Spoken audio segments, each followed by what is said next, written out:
Judy on the radio, building dreams and achieving more, telling it just like it is. Most of all, keeping it real. Are you ready for real talk? Changing lives and communities. Real talk. Saving all our families. Real talk. Bringing hope for you and me. Real talk. Real talk with Judy. Real talk with Judy on the radio. Real talk with Judy. Real talk with Judy on the radio.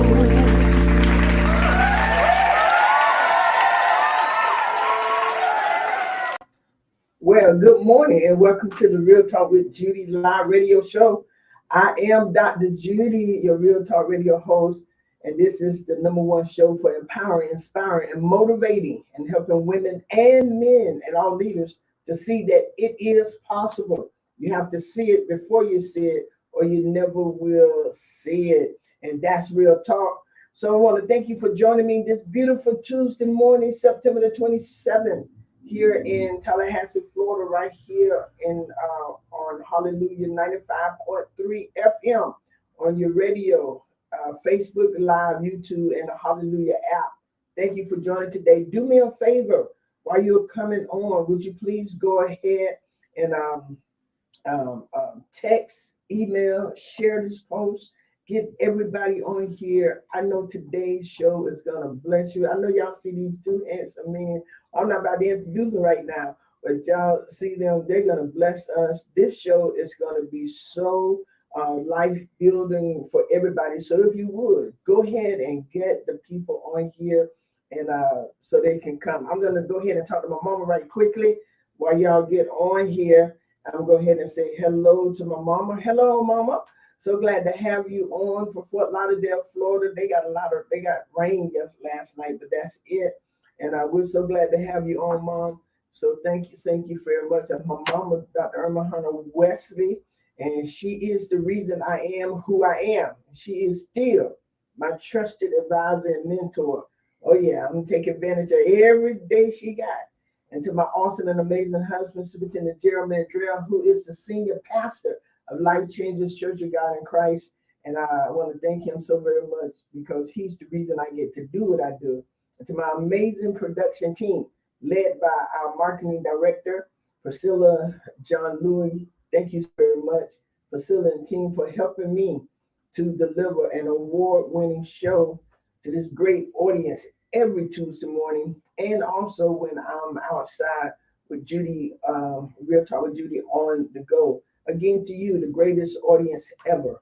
Thank you for tuning in every Tuesday. And once again, to all of the business partners that you see scrolling down beneath, thank you. You all keep me producing, keep me going places. And I want to say thank you for one of the hardest. Good morning, Minister Howard. So good to see you. Good morning. My baby sister, Carolyn Waddell, thank you so very much for being here. To all of you who have shown up, I appreciate you. Listen, I want you to do this. Go ahead and mark your calendar for the whole month of November. The whole month of November is going to be the Real Talk with Judy Investment Month. And I'm asking at least 200 people to plant a seed of $50 into the vision of the show. Just 200 people, that's the minimum. I believe that we can get more than 200 people to give $50. This show, I think November 1st, November would mark our 7th year. We started 2015. So that would mark our 7th year. Hey, Auntie Doris, good to see you on here. And so we want you all to go ahead and plan to give. Everything will be on the website. You can cash out Real Talk with Judy. PayPal, I believe, is Real Talk with Judy as well.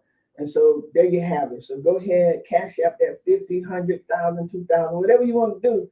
But it's a minimum of $50, okay? Because Judy, the Real Talk with Judy live radio show, we empower, we inspire, motivate, enlighten, awaken, and help you, especially my sister girls and others, to see your possibility, your God-given vision even clearer than you do right now. Then we cause you to go for it, okay, to release your potential, to connect with others who have done it and to call you to leave this earth empty. Let me tell you this. After these shows, I have so many people who are texting, inboxing, so many I get to mentor because they're believing in what we're saying and doing. And I know today, after this show, after these two young men finish with your mind and finish with your heart, because man, these are two men that I highly admire. I highly admire. I love these young men so much, and to see what God has brought them from, and what they are doing now. So, what we're going to talk about, you got to see it. As I always said, I got this from Bishop John, our presiding bishop. He said, you got to see it before you see it, or you never will see it. And today, what I've done, I've chosen these two men. They're going to help me to inspire you, motivate, and get your imagination flowing like a river. Oh yeah, y'all see, I'm excited. I feel y'all. Well, come on, bring them on. They coming right now. They coming right now. I want to first introduce to you my son, Darian Davis, Mr. Darian Davis. He is the founding executive director of Link Up Tally Link Up Tally Incorporation. Hey, Mama. You know I'm excited to be on the show. Y'all, I love this man right here. Y'all got this. I mean, he's going to tell it. We're going to talk about it. Good morning, Drusilla. So glad to have you here. And to her pastor, my pastor, Willie Adams. I'm glad you told all of us hello too, Sister Drusilla. Thank you so very much. And so, but I'm glad to have you back again. Oh yeah. You know I'm excited. Oh yeah, he's excited. He's excited. It's gonna be real. And my next guest is my brother from another mother. Yeah, my brother from another mother, Dr. Willie Anderson. He's the senior pastor of Temple of God International Church of God in Christ there in Perry, Florida. But he's doing some great things. Welcome to the show, Doc. Good morning, Dr. Judy. I'm so ecstatic to be here. Yeah, and so he's not making notes today because he's on the show. You know, he's one of the main commentators in the chat box. He's one of the main commentators. But I wanted to bring him on because I want us to hear from these young men, y'all. We have so much happening in our world with our young men, but we want to give hope to everybody. That's what we're doing today. We want to give hope. So, Darian, tell the audience something a little bit about yourself. Well, as Fort mentioned, I am the founder and executive director of Link Up Tally. Link Up Tally is a full service. How can I say it? It's a full service stewardship. Yeah. And it serves strictly, and excuse my terminology, but the hood, low income communities, you know, those who I connect with. Just a little about me personally.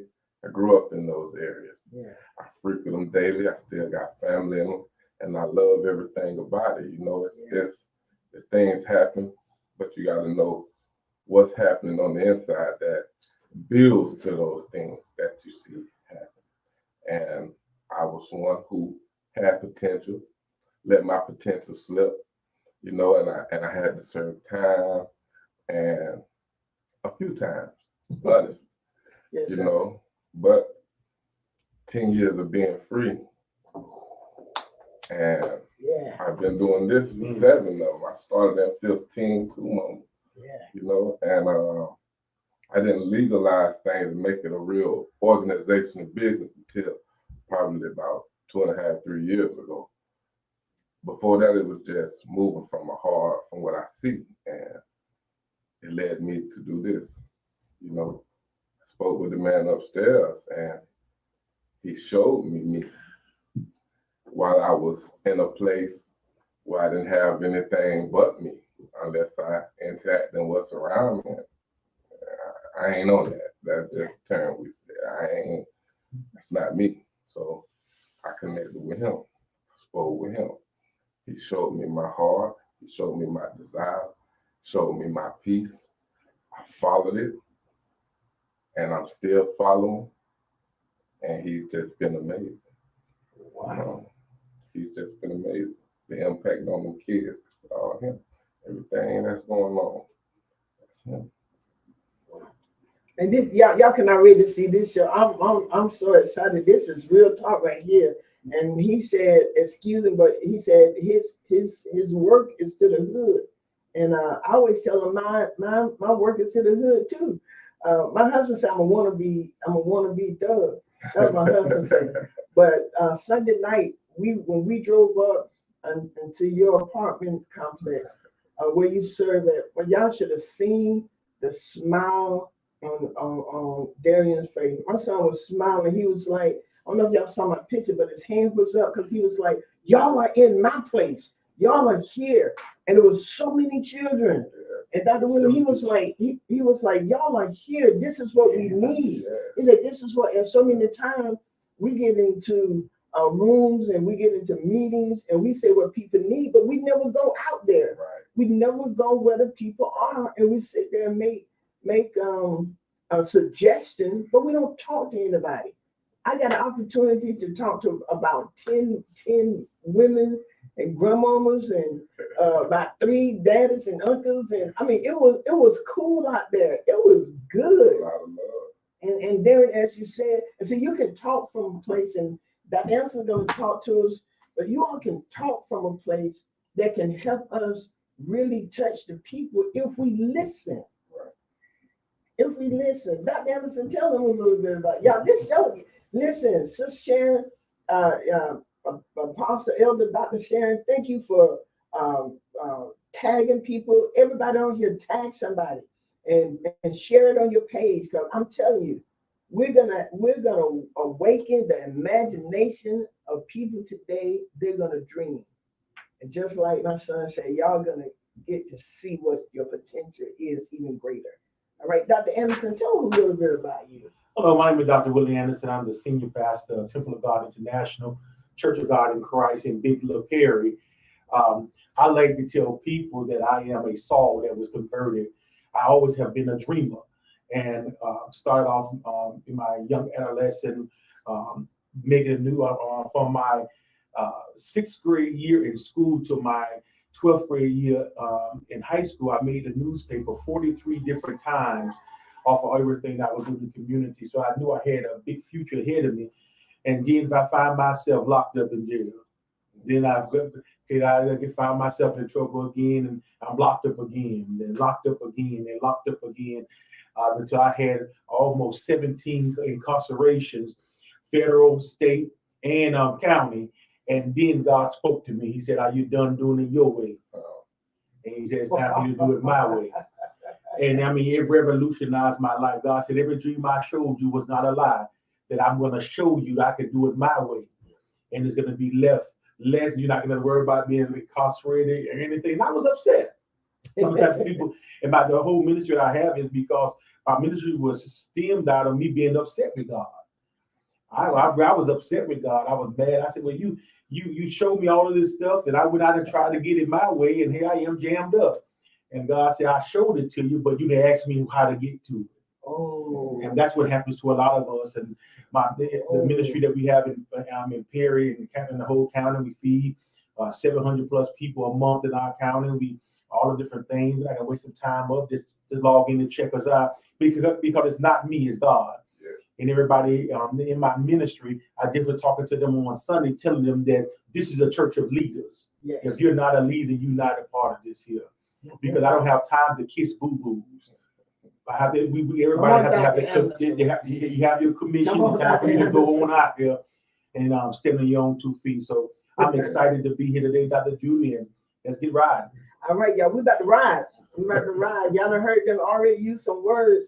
Y'all, we ready. We ready for everybody. And so we have 2 wonderful men. Y'all heard their background, and I wanted to bring them in because sometimes in society, starting from the bottom or messing up, it seemed to put a damper sometime on our dream, even for those of us who hadn't, been locked up, but sometimes just being discouraged. or frustrated or making bad decisions, sometimes it stop us.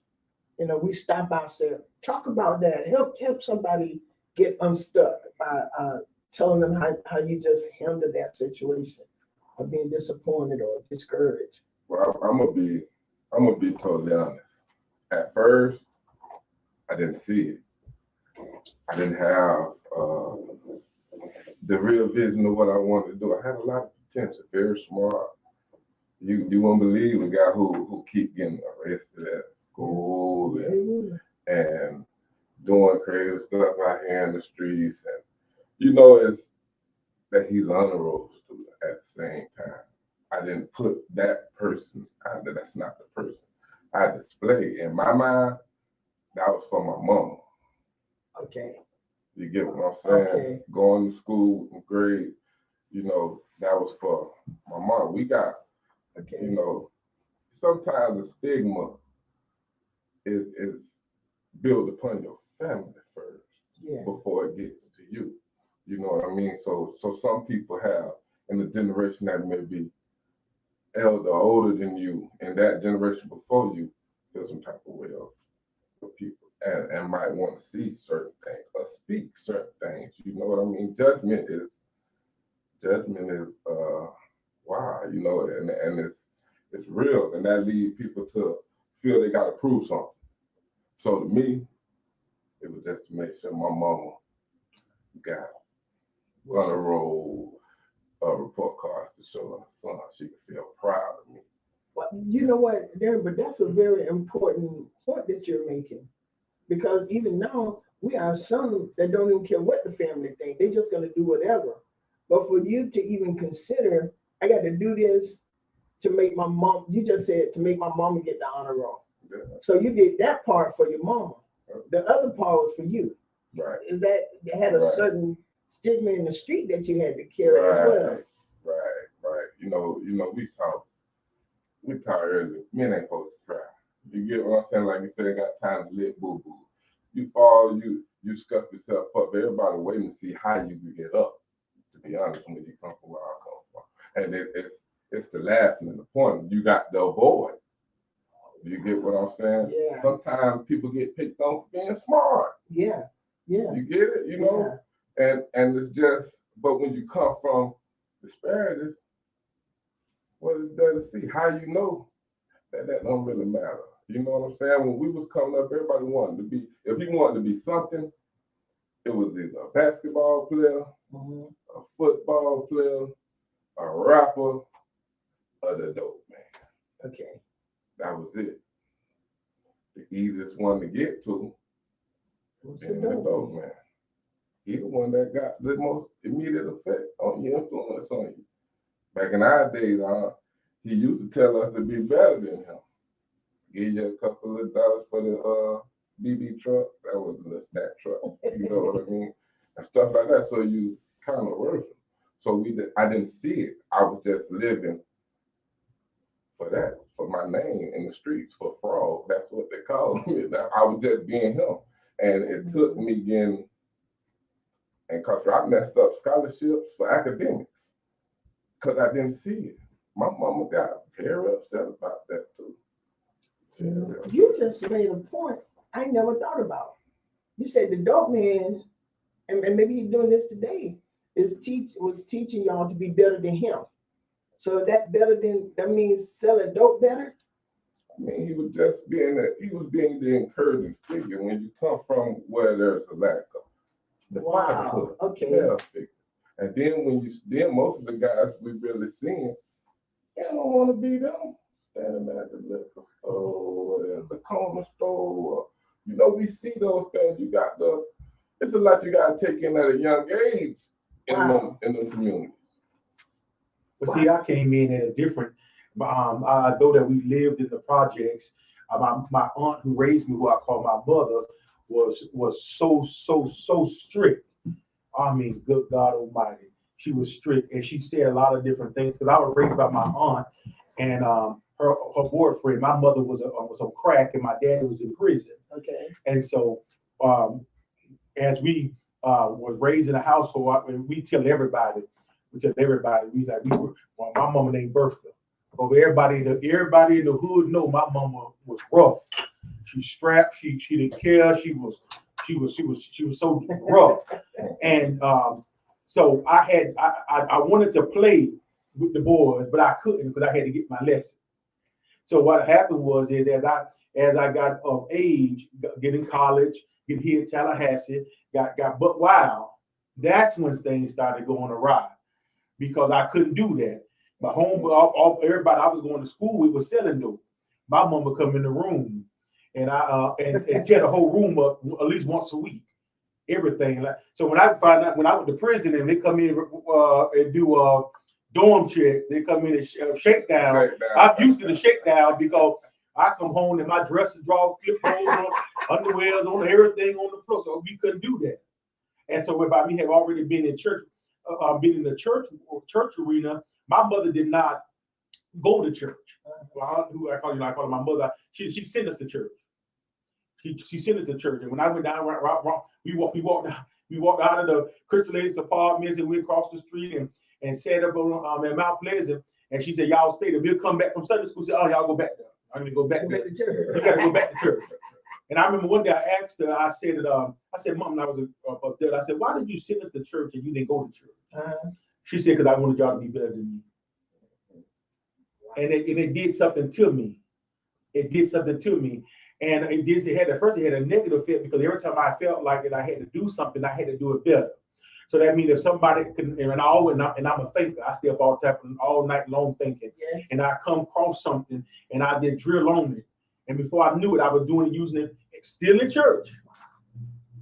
Still in church. A lot of times we got people in church living double lifestyles.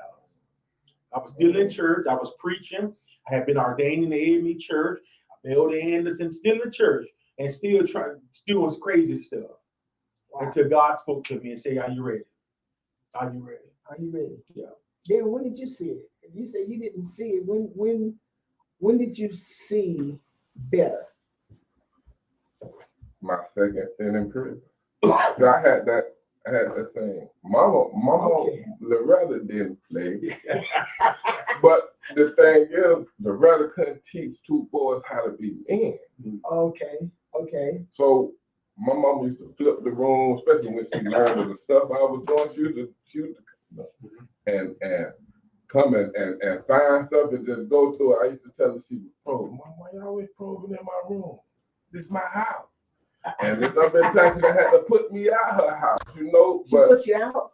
Oh, yes, I had to. Yeah, that's not my must.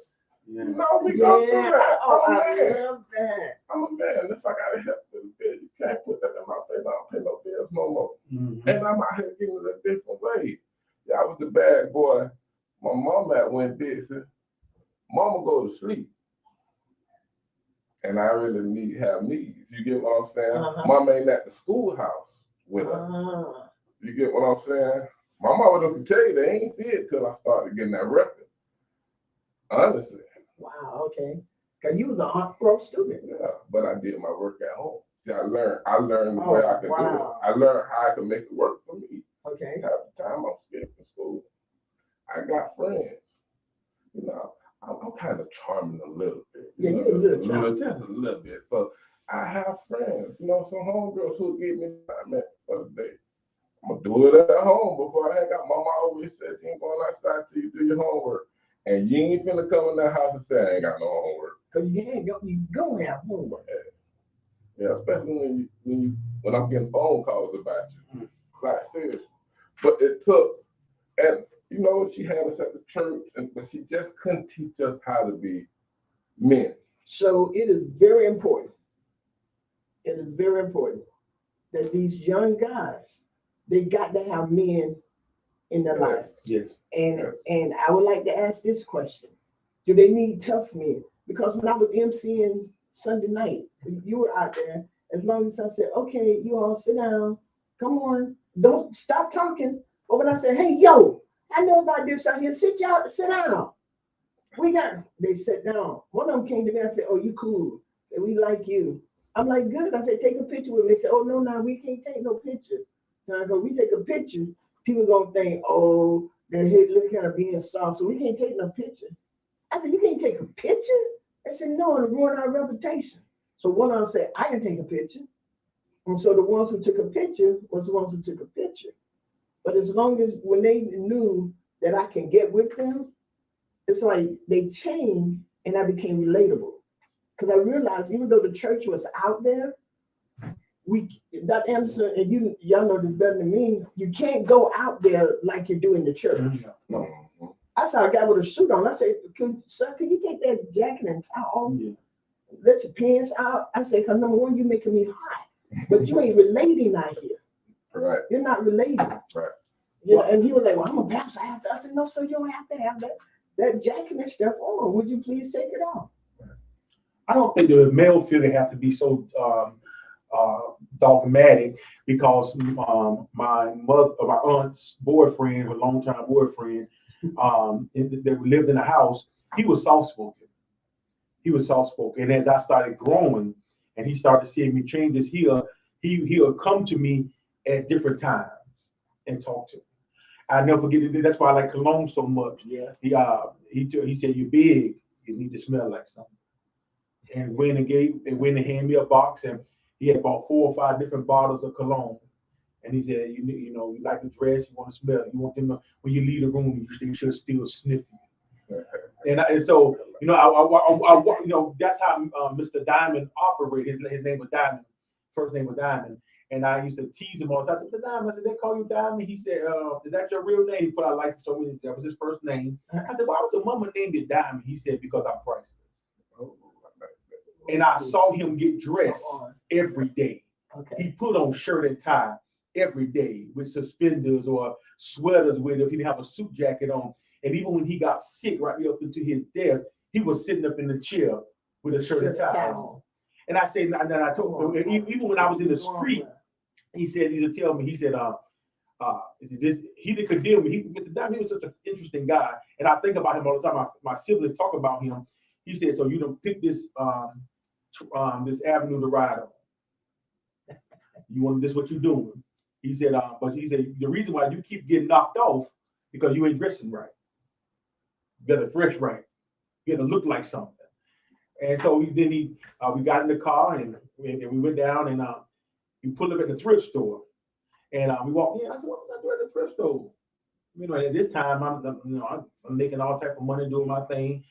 And he said see, the people who donate their stuff are people who can afford to do it. And I walked into the thrift store. He got me some shirts and some ties and stuff. And I never forget when I put the tie on for the first time, he taught me how to tie it. Come on, I am loving it. So he wasn't a dogmatic thing because he already knew that Bert over here was already mopping the floor up. So he had to come with a different approach, because if he would have came like Mama did, I would have shut him out. But when she used to talk, her voice used to sound like Charlie Brown Mama. Wah, wah, wah, wah. And and the reason why they caused no problem in my house and my sister them was getting drug all over the floor, because I used to tell my sister all the time, I said, when I don't want her to say nothing to me. Here's my report card. My room is clean. My dish night is perfect. I was like this here. Don't say nothing to me. Period. And that's how I got by. Yeah. Wow. I'll be honest. I think tough love is necessary. And that's really all it is. You how I look at it when you think about us as a people, culture, where we come from, you can go back as far as you want to. But tough love, we always talk that. And regardless of settleness, he was being tough love. That's direct. Mm-hmm. He was telling you direct. He wasn't sparing your feelings. He just knew how to speak to your heart. When he said, you're big, put some on, you need to smell like something. See, some people that'll bring him back and tell me being and make them put their head down, because we always tell them, where your head up. See, that's what tough love is. It's being direct. Because I can go over there and in the communities and I can speak soft. Well, the unfamiliarity, what's going to get them to ignore that first. But at a point it becomes closed and truth. It's just like the Halloween costume. We pull it off at the end of the day. It's what's under that person in them clothes. So that way, the suit that they used to seeing, and I'm used to seeing some guys come in, still do. That's always dressed to the nine. They dress. Yeah. One thing about it is we love to look good. That's the culture. Yeah. And we got all levels of sharp. Yes. You get what I'm saying? Yeah. It's that person that's under. If you come over here in a suit and you want to have your nose up and That's like you don't want to smell the air, none of us is Yeah. breathing, then that's when that suit is. Don't mean a thing. You think you somebody because you got that suit on? That's how we talk. That's how we was really. We throughout history over here because that's how we had to be. We had to learn how to take them licks from the beginning and know how to brush it off and keep going. You hold your head up and you keep going. And I love this conversation because it's coming from two different perspectives with the same outcome. And what I'm hearing is we give respect to our gentlemen and our young girls, and to everybody. We can help them dream, because that's what it's all about. We can turn the trajectory of their mind from just looking to the dope dealers or just looking to the sports, but let's give them some other image outside. And one of the first things I'm hearing, and I believe, is that we got to connect. We have to connect. When I grew up, my mom was on here. Hey, mama. My mama's on here and my sisters. When I grew up, I loved the projects. And I said this Sunday night, I said it's a certain family. There's a certain air that happened in the projects, you know. And my dad was like, Judy, why do you like it? I was like, Dad, when you go over there, you're sitting on the step. But even at a young age, I was teaching them, y'all, can y'all see it? We're gonna rule the world. We're gonna do this, and I'm gonna be this, and I want you all to come. And my mom and Harriet Tubman was my people. And I used to tell them, okay, y'all ain't gonna do better. I'm gonna have to kill somebody. Because that was her, Harriet Tubman said, you're either gonna be free or I'm gonna kill you. Right? And so that's how all of this dream builder stuff started, because I saw it. And you said with your second time in, and you said that it was something, but you saw it because you guys now ain't nowhere near that. You know, because you saw it. So when you hear this, when you hear me say you got to see it before you see it, or you never will see it. But see, what I do now is in my ministry and everybody I talk to and counsel, phone ring all the time, what God has me telling people is you have to trust the process. Every person that I have dealt with, encounter of me being incarcerated, is people who got ahead of God. You have to trust the process. Wow. As you are dreaming the dreams, the Bible said dreams come from a multitude of businesses. And so that means that as you are dreaming these things, we have to tell our young people, hey, you couldn't be this way, but trust the process. Trust the process. It's going to happen. It's going to happen. You just trust the process. And as you trust the process, that's when the faith comes in. Faith have to be part of that. See, dreaming with faith produces a manifestation. So that means as you're dreaming these things, and then you have to have the faith to believe. It's coming that unwavering faith. When you start saying, okay, when you start saying that, okay, you know what, no matter how or what or where, I'm going to do this. I would land up in prison. I would land up in federal holding detention right here on Capitol Circle here in Tallahassee, and just got sentenced to 129 months. Just got sentenced to 129 months right here in Tallahassee, Leon County, from the federal judge, and got back to the holding facility, and everybody was looking, because I had already I've been sitting there waiting for all this time. I had been ministering, preaching, teaching Bible study and stuff, and the guy asked me, now, Rev, I heard, but they just knock your head off. And my response to him was, but I still believe God. And when I said that, I really believe that things started shifting in the heavens. And because 29 days later, I was emergency released. After just got sentenced, 29 days beforehand, I was sitting, and every single day I get up And I said, God, I still believe. Let me ask you, did you see yourself free early? Yes. I had already seen, God had already told me that he was coming. He had already spoke to me. And then, you know, I tell people this, and I know people don't understand, and I know we got a wide range of listeners. God spoke to me in the dream. And I had never had that experience before. I was on a fast. And as I was fasting in federal holding, I said, God, I want you to show me that you God. I said, after I have done all of this stuff, show me and prove to me that you are God. And I know people hate to say that type of stuff. And God said, okay. And I was having a dream. And in my dream, he showed me from glance. Just showed like it was a picture book. And I got up off the bunk, and I had a Latino guy on my top bunk. And he said, Doc, what's it, man? You tossed and turned and talked in your sleep all night. I said, I talked in my sleep. He said, yes. And then I got up, and then the Lord I was sitting at the detention center eating. And the Lord said, I want you to give everything away. Wow. He said, give everything away out of your locker. I gave away honey buns. Now I'm a big boy. I gave away honey buns and soups and chips and gave all this stuff away. People were laughing at me. I'm sure. I called home and told Mother Bert.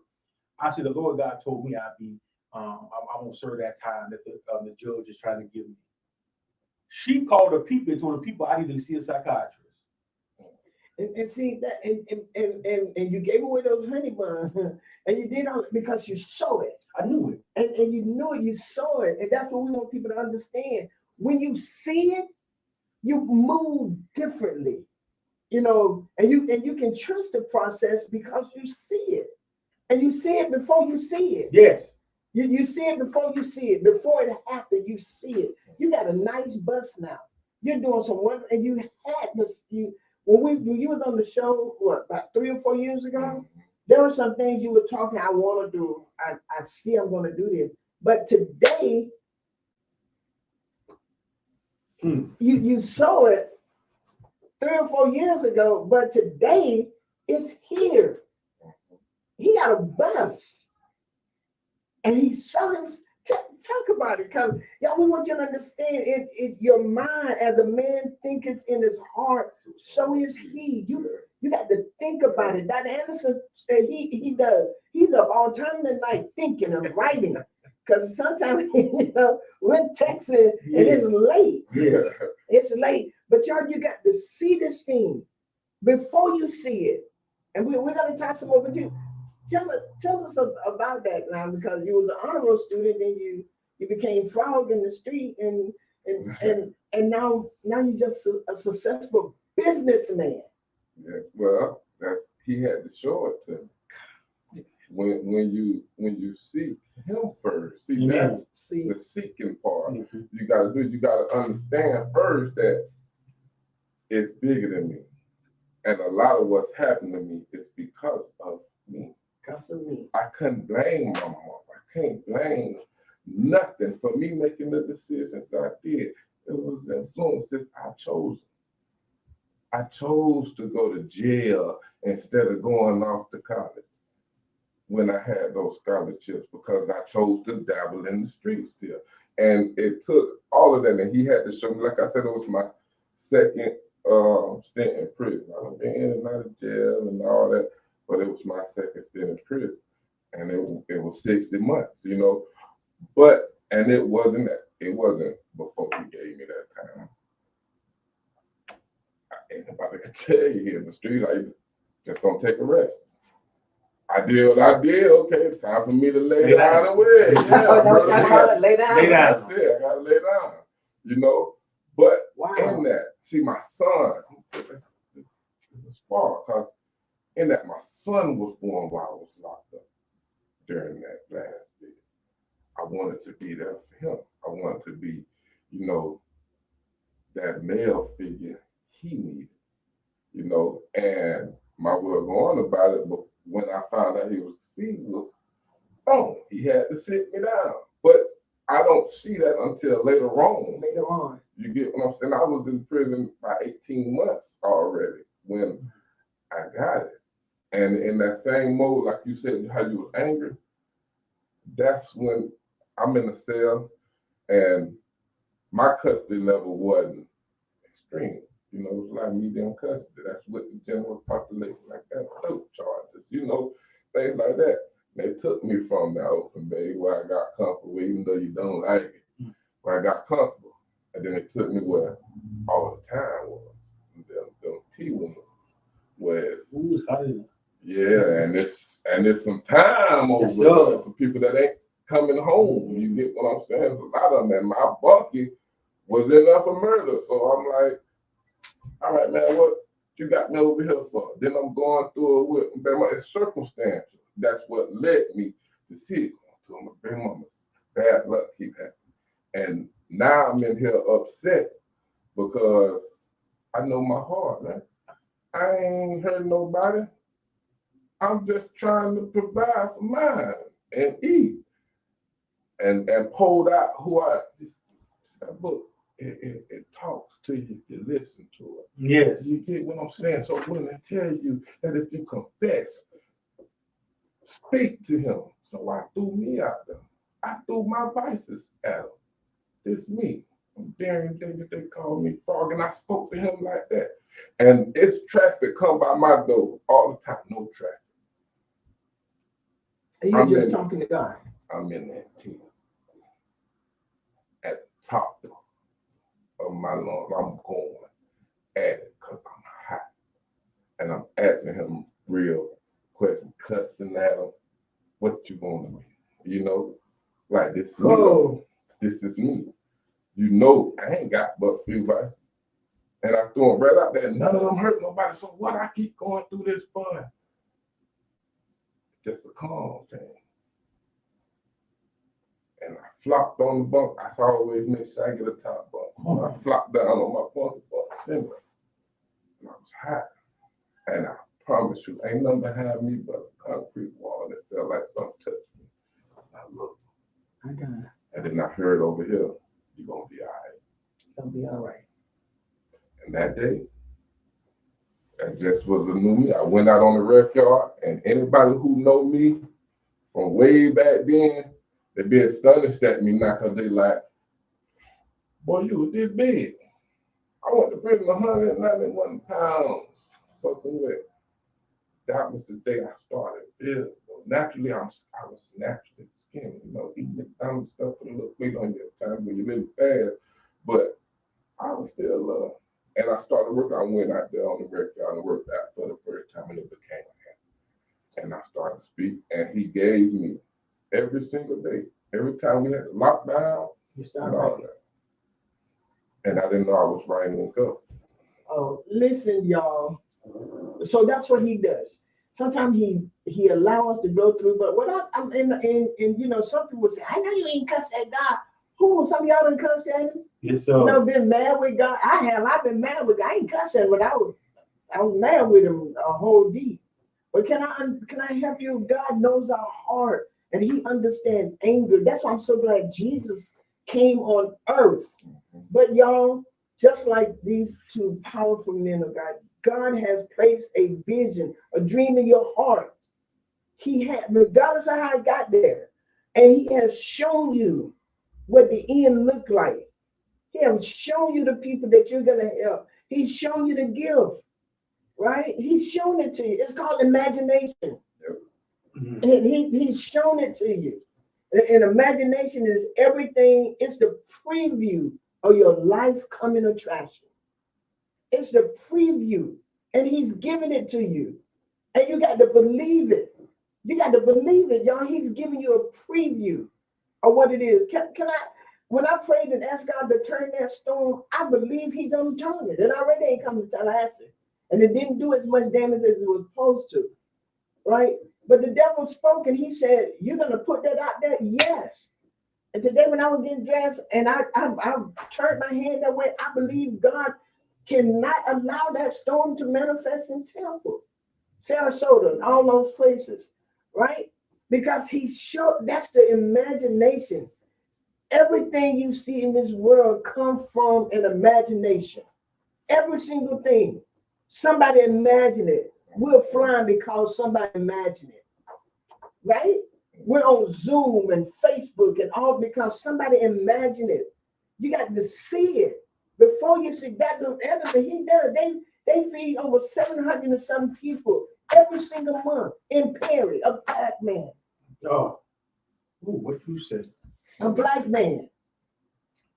There is out there in on 2525 Texas Street. I got to lock them up. I got to lock them now. Right? Out there and riding around and picking people up and giving food. Other people out here, why? Because we imagine a better day. Pastor Judy, I remember when well, before as I was coming to myself and getting ready to get back out there, I was sitting up in the house watching X-Men. And, you know, I say this a lot, my church hear me say it a lot. And as I was watching X-Men, I like the part in X-Men when Magneto is getting dressed. He put that cape on. And when Magneto goes into the cave, as he's walking, and he has his helmet underneath his arm, his face is straight forward. And as he walking, the floor is formulating in front of him. And I stopped it and I rewinded again. I kept rewinding it. And as I kept rewinding it and watching that part again, God said, this is what I will do for you. If you just keep your eyes on me as you walk, I want to make the flow in front of you come there. And I have seen how God has done it over the years. I have seen it. I mean, I remember God spoke to me. I got out of bed one night and I got in the car. My wife was sleeping. And he took me to 604 West Juliet Street. He says, I'm going to give you this building. I went back to the church that I was pastoring at the time. I said, the Lord God told us to leave this building because he's going to give us this building. Church went upward. They were the same. The church split. We ended up at a storefront. First, we started having church underneath my carport in my house. Then we went to the storefront. And I sat back on the couch one day and Keisha asked me, my wife, she says, babe, you believe the Lord God's still going to do it? I said, I know what he told me. You know what he told me? And I got a phone call one day. I used to get out of bed late at night and just slip and go to the building and walk the grounds. My daughter used to say, Papa, you ain't scared the police going to think you breaking in because you black and Perry? I said, no, I'm okay, baby. And I walk around that whole place that Salvation Army owned. Contact the Salvation Army. I said, well, how much it is for this building, this lane and land behind it? They had put it on the market at $580,000. I said, God, now you know I don't have no money like that. You have no money like that. Speed the story up. My phone rung one morning. And I was in the kitchen. I just came out of 5 o'clock prayer and 5 a.m. prayer. The lady called me. She says, I have someone that's been inquiring about you. And I'm looking, I said, yes, ma'am. And her name is Logan, who owns a real estate company. She said, in the morning, come to my office. I went to my office. She says, I got a guy that's been watching you, and he wants to be anonymous. He says, he heard that the church split and y'all the storefront. He said, what do you want? I said, I want 604 West Juliet Street. She said, okay. Didn't hear from her. She left the office. Didn't hear from her for over a month. She called me and said, got good news for you. She said, can you come up with $10,000? I said, I got $10,000 now. I ain't broke. And that's what the lady. And I gave it, and she said, you got $10,000. Do you want the building for real? I said, yes. He said, okay. Didn't hear from her again for another 3 months. Called me one day. She said, he has bought the building for you. I said, excuse me? Said, you have bought the building for me. He said, yes, he's a millionaire. He bought the building and said he would like to meet with you privately with nobody, with no members. We met with him. He said, Pastor, he says, I bought the building. I negotiated it down. He said, how much do you think you can pay for the building a month? I said, well, $1,000. He said, no problem. We went to closing, self-owner financing. He bought it, but never met him to that time. Wow. All he did was just watch the newspaper, what I was doing. We went to closing, and I looked at the paper. I said, ma'am, I said, this is wrong figure here. He said, no, sir. He said, I'm not going to charge you more for the building. He said, $1,000 a month for 60 months, and I'll give you the building. Mm-hmm. And then as we were doing it, he stopped. His attorney was whispering over there, and we had the members. We took pictures all over Facebook, and the attorney said, well, you know, if you buy the building from him and you hold the paperwork, you cannot get tax exempt because that's a church. But if you give it to him, we paused the meeting, went out for 15 minutes. I'm nervous. I'm walking backwards and forward. I'm thinking the deal is over with. That meant the guy came out to me, white old man. He looked in my face. He said, the Lord told me I can trust you. and gave me the whole piece of property. Gave it to us. Because God showed it to me. Unwavering faith. And y'all, that's what happened. That's what your imagination is the evidence of things not seen. That's your faith. Your faith in when God show you something, believe it. But he said, write it down. Make it plain. And make it plain. Write the vision. Enough of us don't write it. Write the vision. Make it plain. Yes. So they can read it. And when people see you doing something, they will fund it. I'm a witness for you. Am I a witness for him? Yes. Son? Yes, you're a witness. But you cannot be afraid to dream and stretch. Don't just write the vision down of what you see yourself doing. Write the vision down crazy. Don't if you feel like you can accomplish it, you shoot too low. Because after we closed on the building had been closed up for 10 years. And we got in the building, I said, Lord God, I walk around the building with my eyes closed. And the children said, oh, he thinking again. And I walked in the building last Sunday after me being sick. And I would walk in the building and I have already foresaw the ceiling fan. When 3 months ago, when we bought the $20,000 Hemi B3 organ from Keyboard to String when they were delivering, I saw that before it was in the building. I used to tell Jordan, who's my keyboard player, I said, how do you like playing that organ? He said, Pastor, I love it. Oh, yeah. And we had the keyboard. And he said, we had the keyboard, Pastor Judy. That's right. We just had the keyboard and the drums. I said, how do you like playing that organ? He said, I love it. And 6 months later, I called him. I said, keyboard stays to be there on Monday morning. We done bought us an organ. Because I do not get excited about anything that I can do. Because that's not faith. Come on. I get excited about things that I know I can't do. But Willie can't do it, I know that I operate in a spirit of faith. Come on, y'all. Yeah, say something. I'm gonna have to bring y'all back one-on-one. Yeah, I'm just gonna say this. Oh man. Along with this type, you gotta see it. Yes, sir. Before you see it, or you'll never see it. God gonna show you what you want. He gonna show you the desire of your heart. You got to follow him. It's a process. Yes. You got to trust him through it. And then at the same time, when you seeing yourself, you got to see yourself. And you got to be real. You have to really look at yourself. You got to really look at what he's showing you, because it's something that it takes to get there. Faith without work is dead. Okay, then. Leave it alone. That's it. You got to see it. You got to walk. You got to trust. You got to be part of the process. And I'm a living witness. I didn't know I was writing this down when I was in prison. I didn't know I was writing down Link Up and everything he constantly gives me new pieces. But I stayed disciplined in him. I stayed a person who he showed, who he made me. This is me everywhere. You know, this I'm him.